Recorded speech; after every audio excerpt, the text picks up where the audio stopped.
This concept of truthiness is not brand new. It's been around forever.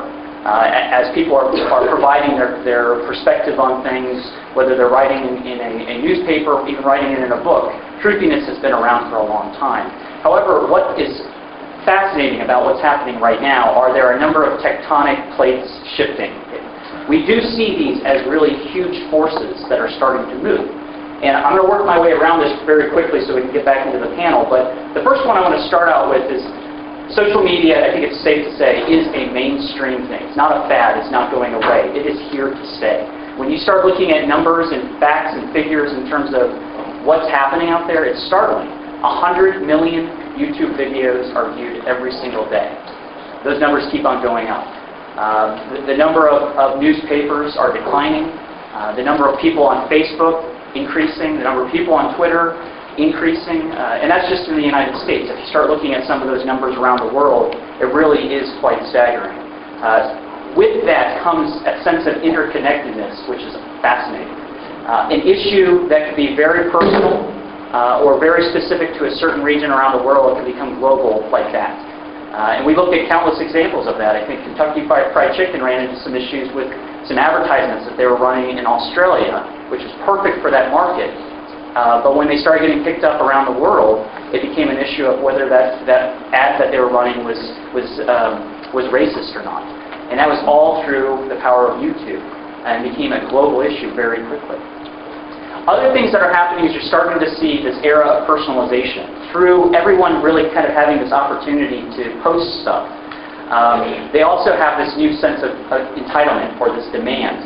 Gone is the day where I used to call up the 800 number, the customer service number. Now, if I have an issue with my airline or if I have an issue with a restaurant that I'm attending or a movie, I come out and I tweet about it. I tweet about it to share it with my friends, but I also tweet about it because I know that other people might see that. And if I have influential friends or if I'm an influencer online, that becomes, my personal gripe now becomes a public issue very quickly.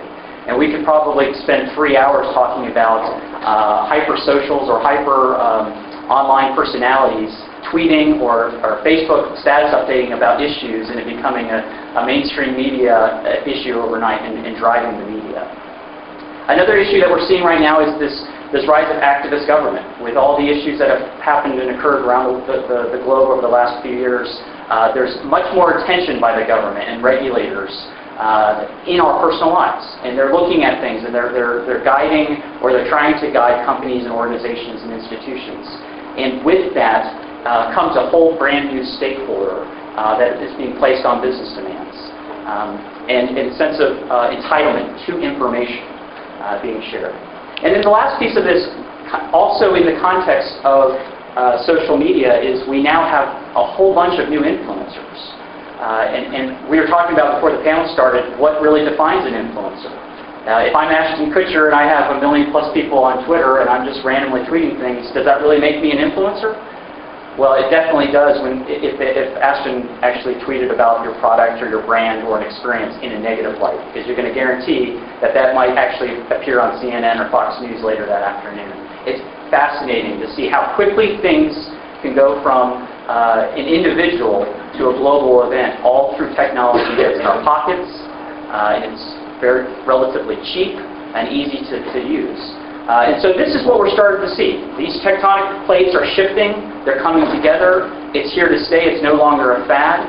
And it presents this interesting dilemma in terms of all this information and news competing for a space and butting heads at times and really challenging us as we're thinking about truthiness.